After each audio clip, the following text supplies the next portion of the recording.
military horse with the speed of light, a cloud of dust, and a hearty hi-yo silver. The Lone Ranger.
Faithful Indian companion Tonto, the daring and resourceful masked rider of the plains, led the fight for law and order in the early western United States. Nowhere in the pages of history can one find a greater champion of justice. Return with us now to those thrilling days of yesteryear. From out of the past come the thundering hoofbeats of the great horse Silver. The Lone Ranger rides again. Come on, Silver. Let's go, big fella. Hi-yo, Silver! Hi!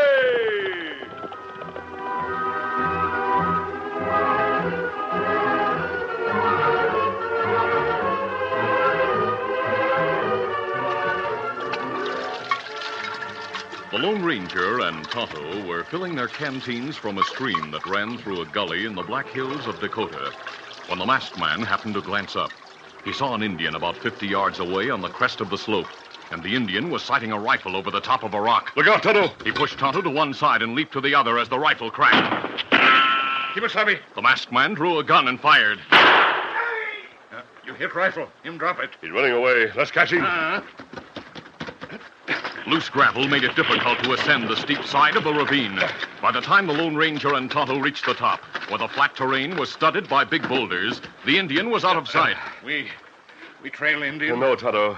He has too much of a start to be caught on foot. We can't get our horses up that bank. Here, rifle him use. Tonto, let me see that rifle. You never see rifle like this. It's a bolt-action Enfield, a repeating rifle made in England. It looked like plenty good rifle. It's one of the finest, Tonto. It's operated by pushing this bolt back and forth in the breech. Me savvy. Rifles like this haven't been on the market long. How Indian get rifle like that? I don't know, but we'll try to find out. We'll show this rifle to our friend, Colonel Hardwick at Fort Blanchard. A short time later, the Lone Ranger and Tonto, after showing a military pass, were admitted to post headquarters at Fort Blanchard, where Colonel Hardwick, the commanding officer, welcomed them warmly. After hearing the masked man's story and examining the Enfield rifle, the colonel frowned and said, Frankly, this is the first Enfield I've seen. I don't know how an Indian could have gotten it. This rifle must have come from Canada. Do you think Canadian gun runners are dealing with the Sioux? No, I doubt it. The Indians have no money. Well, I thought the tribe received money from the government. Well, that's true. The treaty specifies that the yearly payment is made in gold. Each member of the tribe gets a share of it. But the Indians have no money now. They've spent what they received a year ago. Oh? The annual payment is due today. It's here in the fort. I plan to send it to Mr. Vale this afternoon. Mr. Vale? Yes, Oscar Vale. He's in charge of the Indian agency on the reservation. Say, perhaps he could tell you how an Indian got an Enfield rifle. Well, Tonto and I'll call on him and take the rifle with us. You're Your mask may cause trouble, huh? I'll go disguised, Colonel.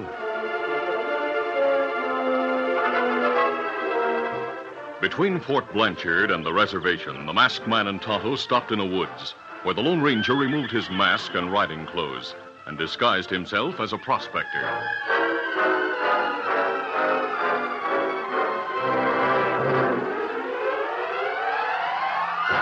Meanwhile, two men conferred in the Indian Agency less than a mile away.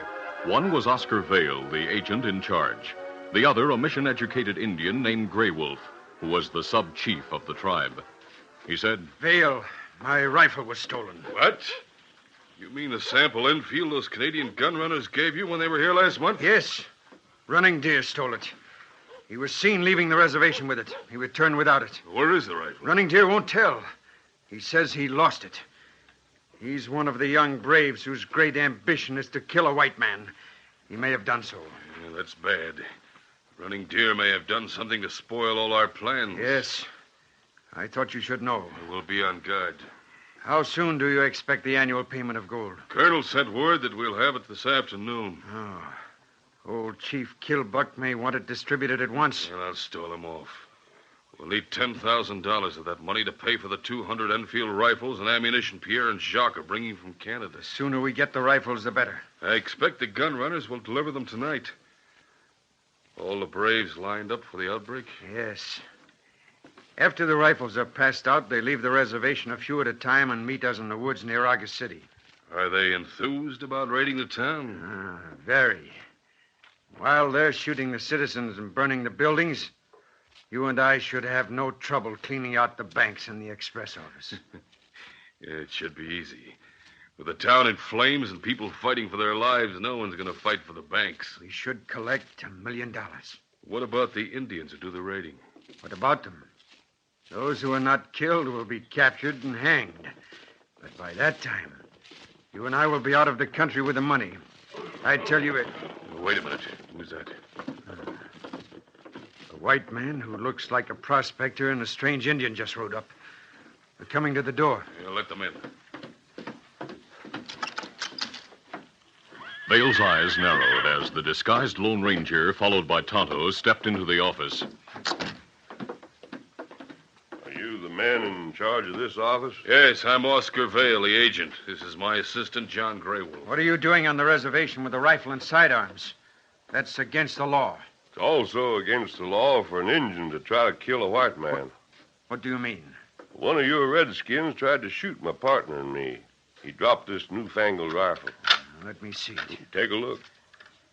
I never saw a rifle like it. I took out the cartridges. Yeah, you seem to know how to work it. Tell me about the attempt to shoot you. Well, this afternoon, Speaking in a manner that suited his disguise, the Lone Ranger told his story. Vale and Grey Wolf listened. Then Vale said, Yeah, you have a right to complain. We'll make an investigation, but I'm sure the Indian doesn't belong to this tribe. Why are you so sure? It's time for the annual government payment, so we took a roll call this morning. Every tribesman was here. I'd recognize a critter. Do you mind if I look around the reservation and see if I can spot him? That's against the rules. It says here, made in England. The Indian who dropped this rifle must be a renegade from Canada. Looks like you don't aim to do much about it. I'd better take my complaint to the colonel at the fort. Give me that rifle. Hold on. You broke the law by carrying arms on the reservation. As Indian agent, I have police power. You're under arrest. Arrest? Holding the empty rifle in one hand, Grey Wolf reached for his pistol. But before he could draw it, Tonto gripped his arm. You're not doggone. Why, you... Struggling with Tonto, Grey Wolf dropped the rifle. Let me go. Meanwhile, Vale reached for his weapon. Oh! But the Lone Ranger's gun spoke first. Took my hand. Your hand's all right. It's just your gun that's smashed. Now stand back. You'll pay for this. I'll show you. He fix you. Tonto's blow sent Grey Wolf to the floor. He got his gun. Now, both of you, stay where you are. Took my gun. You find it outside after we go. Come on, Tonto. Armed guards at the storehouse a short distance away were alerted by the shot. They saw the Lone Ranger and Tonto come out of the office with guns drawn. Then heard Grey Wolf shout, Walk ahead! Him tell him to shoot. All right, let's go. Easy, steady, big fella. Come on, Quick quickly turning their horses, the Lone Ranger and Tonto put the agency office between themselves and the armed guards. A few minutes later, they dashed off the reservation. The Lone Ranger and Tonto held their horses to a fast gait north for several miles until they reached a shallow stream. Easy, Silver, easy. To make sure their tracks could not be followed, they rode in the water, following the stream eastward into a woods. All right, big fella, come on. Reaching a clearing, they guided Scout and Silver out of the stream and drew rein. Oh, Silver, oh, easy, steady, big fella. Easy, Scout. We'll stop here while I remove this disguise.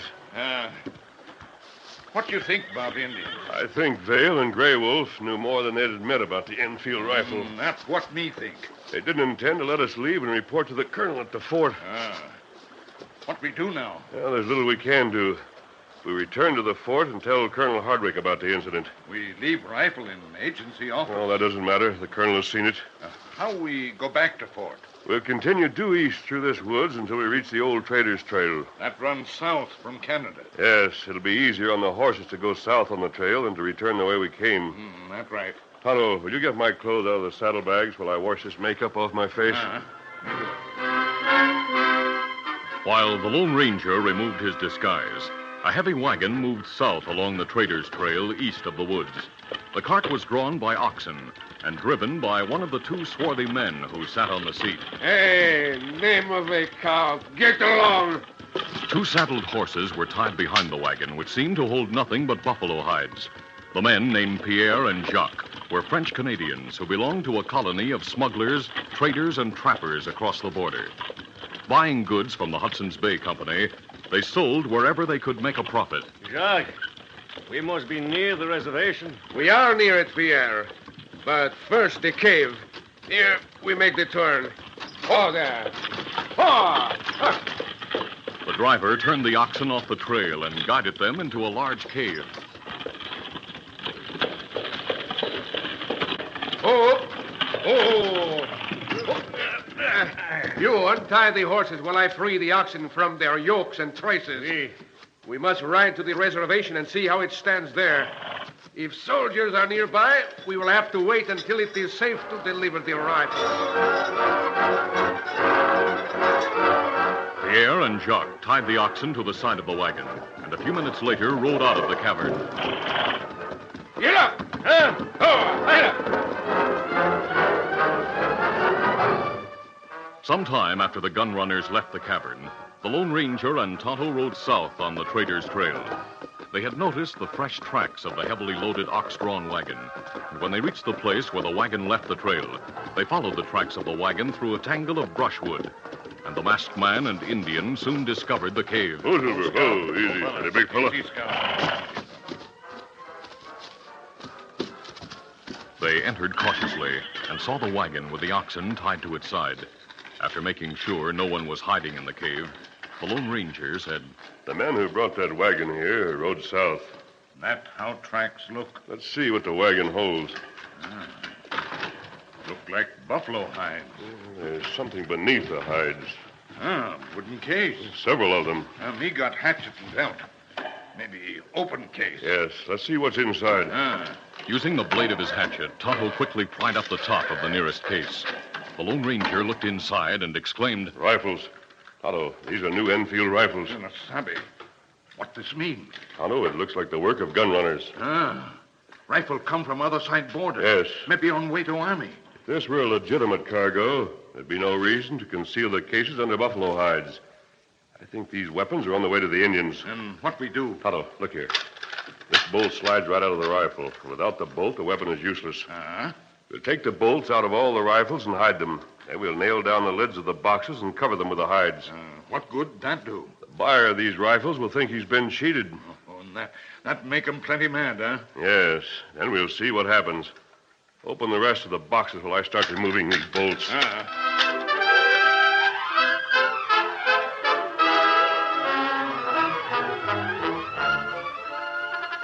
The curtain falls on the first act of our Lone Ranger adventure. Before the next exciting scenes, please permit us to pause for just a few moments.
Now to continue.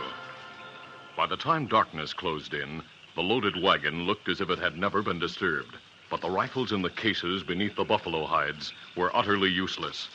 The Lone Ranger and Tonto hid the bolts in brushwood near the mouth of the cave. Easy, steady, big fella. Then mounted their horses and started south. Come on, Silver. Let's count.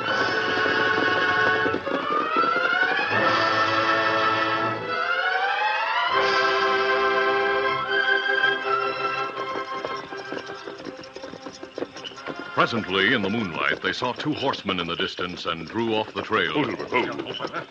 Concealed in brushwood, they watched the horsemen ride past.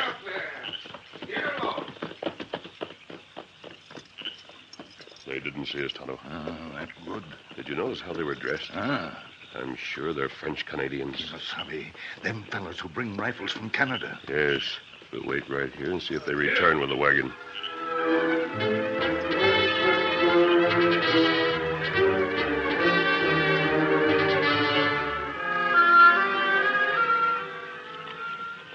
In less than an hour, the Lone Ranger and Tonto heard the slow walk of oxen and the creaking of a heavy wagon. Peering through the screen of brushwood, they saw the load of rifles moving south. Get along there. The same men are riding on the wagon. Horses tied behind wagon. We'll follow at a distance and wait at the boundary of the reservation.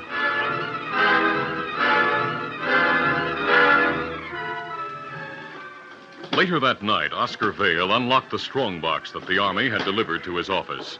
He lifted the lid and removed two canvas sacks, each one filled with gold coins, and placed them on his desk. As he closed the strongbox, Jacques and Pierre came from an adjoining room. Ah, my friend, I see you have our money ready. Not so fast, Jacques.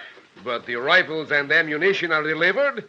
They are in the other room. Gray Wolf's opening the cases, isn't he? Oui. You'll get the money when he says everything's all right. You do not trust us? This is business. For all I know, the cases could be filled with junk. What? Oh, there is Grey Wolf. You double-crossers. I ought to kill you. What's wrong, Gray Wolf? Wrong. Not one of the rifles is any good. What you say? I do not understand. Yes, you do. There are no bolts in the rifles. Are you sure that? You are wrong. You are crazy. Come see for yourself, Vale. All right. Stepping into a well-lighted storeroom next to the office, Vale and the two French Canadians stared into the open cases and at the rifles lying on the floor. Pierre, it is true. The bolts are gone. It is impossible. With my own eyes, I saw them packed by the Hudson Bay clerk who sold them to us. It is a trick. Grey Wolf, you took the bolts so you can refuse to pay us. You lie. No. Let's not have trouble here. If we do, we'll all go to jail. You're right, Vale. There are better ways of handling them. We want our money. You promised us $10,000 in gold. For good rifles. I think these are condemned rifles they bought from the Canadian government for the price of old iron.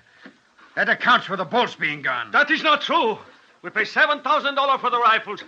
You have seen the receipt from the Hudson Bay Company. You could have forged that receipt. You promised to pay us. Now pay. You'll get paid in something else than money. So? Get up your hands. Don't shoot. My hands are up. Jacques, take the guns. One move, Grey Wolf, and I let you feel my knife. Take my gun and get that knife away. I have it. Now yours, Monsieur Vale. All is finished, Pierre. Get the gold. I will cover these two. We will leave you the oxen and the wagon. As the gun runners rushed from the office, Vale opened a drawer of his desk. I have 6 guns here. Take this one, Grey Wolf. Let's stop those crooks. No. Don't be a fool, Vale. We don't dare kill them on the reservation. No, we can't let them get away with that money. We're not going to. I'll send the agency guards after them. The guards will catch them and kill them on the trail.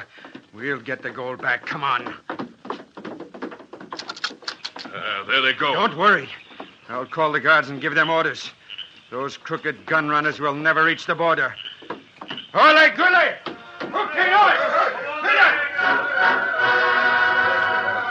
A short time later, Grey Wolf, the crooked sub-chief, sent half a dozen armed men in pursuit of Jacques and Pierre, then entered the office. Well, Vale, our plans are spoiled. That's not the worst of it. This afternoon, when I tried to stall old Chief Killbuck on the payment of the money, I'm sure he smelled a rat. I just saw Killbuck. He was coming this way. Yeah, we're in trouble. Hello, Chief. No, kotela manu. Telo manale sunotu. Ovash, tohelo gone. Togale. What'd he tell you? He says we are cheats and liars. He says he'll go to the colonel right now unless we turn over every dollar that the tribe has coming. Tell him we'll distribute most of it tonight, the rest tomorrow. All right. Anike, hilo hoge, ne peto, talo mone. Oh, tela vana shile tuno. He says he wants it all, or he'll go to the colonel. We can't let him go to the colonel. If only those guns had bolts, we could do something, but now we are... A lot of the old Indians are gathering outside. We'll have a riot in our hands, and then the soldiers will come. We'll have to explain those rifles, the missing money, a lot of things. We'll take Chief Killbuck to the colonel ourselves. Are you crazy? No. We'll say he bought the rifles and paid for them with the money we gave him to pass out to the tribesmen. We'll say we discovered the rifles, brought them here, and then sent agency guards after the gun runners. It's a good idea. I'll back your story. That'll clear us. With Jacques and Pierre dead, there'll be only the old chief to deny our story. He doesn't understand a word of English, and no one's going to believe him. Geno, pedelo, vash to hey, gila. Mula manikle vas no no hela. I said we would take him to the fort. He's ready to go there. And then from there to prison. Meanwhile, Pierre and Jacques approached the border of the reservation. Suddenly, the Lone Ranger and Tonto rode from behind a boulder and into view, ahead of the fleeing gun runners. The masked man fired a shot of warning. Rain in or we'll shoot you. Get your hands up. The man with the mask. Who are you? What do you want? The answers to some questions. Kimasabi, me hear plenty horse. Come this way. Indians, they are after us. They will shoot us. We must get away. Steady, only the Indian guards have guns. They wouldn't pursue you unless Grey Wolf told them to. He is the one. He sent them. Please, my friend, ride with us. Later we talk. Were Grey Wolf and Vale in on that rifle deal? What do you mean, mister? Don't pretend innocence. We know you delivered Enfield rifles to the reservation. Those Indians are close. We have no time. You can't get away from them. Your horses are spent. You'll be captured long before you reach the border. We buy your horses. We pay big price. Where's the money? In our saddlebag. We have plenty of gold. Gold you got from the Indians. I don't want it. The Indians are closer.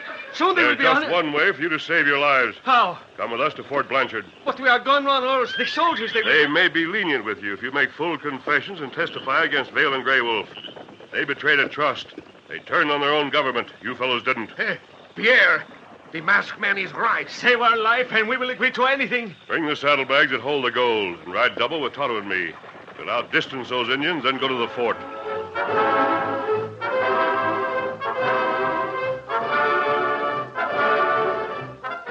Later that night, in Colonel Hardwick's office, the Lone Ranger quickly related what had happened. Then the gun runners made complete statements that amazed the commandant. They told why the Indian agent and his assistant wanted the Enfield rifles. The colonel said, But what did Vale and Grey Wolf hope to gain by an outbreak? Colonel, I make the clean breast. I'm a smuggler, yes. A murderer, no. This Jacques and I heard tonight. Well, what did you hear? Vale and Grey Wolf plan to arm the young Sioux and turn them loose on August City to kill and burn while they rob the banks. I never heard of a more ruthless plot. I'll send troops to the agency at once to arrest them. Ask him in. What is it? Colonel, sir. Mr. Vale, John Grey Wolf, and Chief Killbuck are here to see you. Here. Well, send them in. Yes, sir. All right, this way. Colonel Hardwick, we... Look, standing by the wall. A masked man. Jacques and Pierre. We walked into a trap. I'm getting out of here. No, you're not. Get your hands up. You too, Vale. Colonel, what does this mean? Take their guns, Tonto. Me get him. Colonel, I'll report this outrage to Washington. Hold your tongue, Vale. I'm arresting you and Grey Wolf on charges of misusing government funds and conspiring to incite revolution and commit murder and robbery. No. You have it all wrong, Colonel. It was Chief Killbuck So who... you want to blame that good old chief for your crimes. It'll do you no good to lie. You have no proof against us. Pierre and Jacques will testify against you. Colonel, why are you allowing a masked man to meddle in this case? Who is he? I'm the man who took an Enfield rifle to your agency this morning. A spy. And it was he who took the bolts from the contraband rifles, then saved the lives of the gun runners, And recovered the gold you gave to them. Those gun runners stole the money. Shut up, Vale. They can't prove the gold came from the agency. Yeah, but we can. It's still in the original sacks. Sergeant. Yes. Put Vale and Grey Wolf in irons. Then take them, the 2 Canadian gun runners, to the guardhouse. Yes. Oh, if it hadn't been for this masked man. You'd have betrayed your own people and written a bloody page in the history of crime. Colonel, are you going to seize the rifle as contraband? Of course. And I'll send Tonto back here with the bolts so you can use them. Good. Come on, Tonto. Adios, Colonel. Goodbye, and thanks again. Wait, that man with the mask, he saved our life. Prison I do not mind, but death, no. Colonel, who is the masked man? You've probably heard of him in the past, and you'll hear of him in the future. He's the Lone Ranger. I'll Silver! Away!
This is a feature of the Lone Ranger Incorporated, created by George W. Trendle, produced by Trendle Campbell Muir Incorporated, and directed by Fred Flowerday.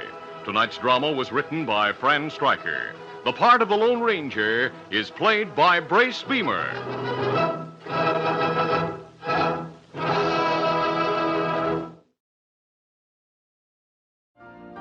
You've been listening to the OTR Gold Network. Find more classic radio at otrgold.com.